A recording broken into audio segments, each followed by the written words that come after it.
And so we can actually raise large groups of poultry more hygienically, chicken and poultry friendly, more hygienically than you could a backyard flock on an American homestead 100 years ago. Is that not cool? First time in human civilization that's been possible. All right, and we now have the technology to do that. So so this year we'll raise about 25 to 30,000 of these broilers. We have in the whole, again, we have broilers out of these other farms. So in the whole system we have, I don't know, 120 maybe of these shelters. And one person can move it in 60 seconds. So one person can move 5,000 birds in 60 minutes a day. It just doesn't take that much time. And that way they get moved onto a fresh spot. Of course, this fertilizes here, and all this does is grow more grass for the cows. So it's a totally symbiotic thing. And a couple big picture things here. One is, I hope by now you're getting the sense, this is a portable farm. Think about the possibilities with a portable farm.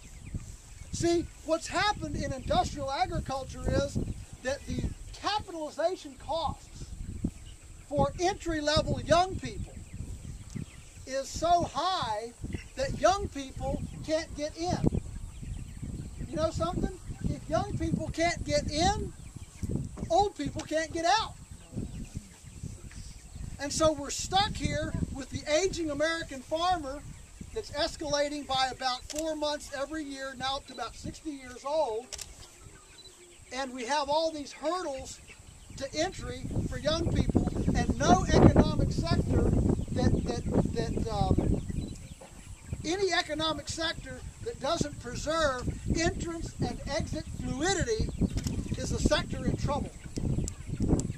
And so one of the beauties of this portable farm is that it can be piggybacked anywhere on rented land, unowned land, uncle, aunt, grandpa, you know, suburban setting. You can combine 3 lawns and start a farm. You know? And if you got to move, you throw it on a lowboy trailer and head up the road, and the whole farm is portable. Yeah, that's a major breakthrough, and the capitalization is so little that it can cash flow from ground zero without borrowing a bunch of money. That's very, very critical. Another thing that I think is important here is that, I mentioned it a little before, I'm going to belabor it now a little bit, and that is that the equity on this farm is actually not the land and equipment. The equity here is the management.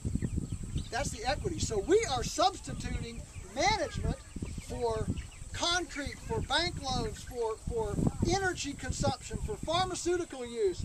All of that is being substituted with management.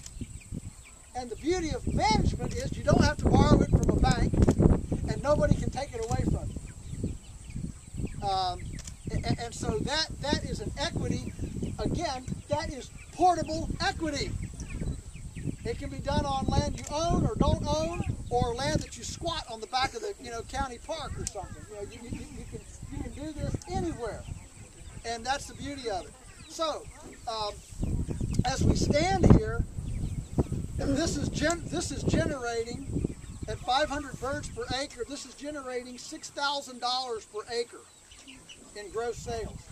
The average farm in America, it takes $4 worth of depreciable assets and land.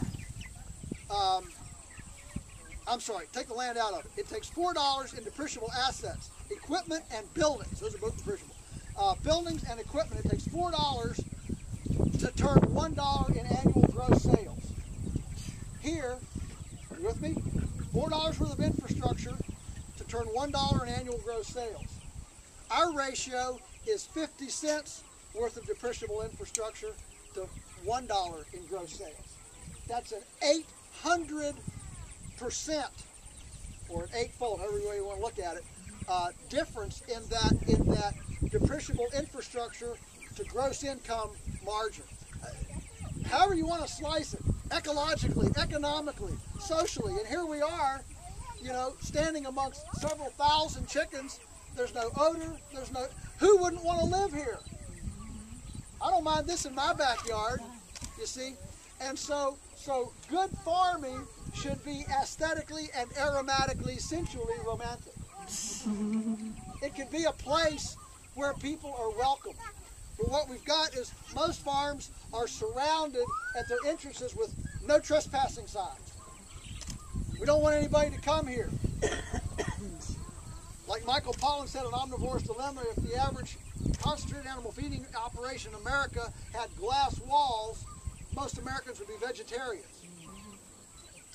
And so this is a transparent farm where we welcome people to come. You don't see any no trespassing signs. You don't have to sign a waiver statement. You don't have to walk through sheep dip and put on a hazmat suit. It's open. We're open 24/7, 365 to anybody in the world to come and see anything, anytime, unannounced. That's our commitment to transparency. It also keeps us on our toes. And we think that if more farm food businesses operated that way, we would have a fundamentally different food system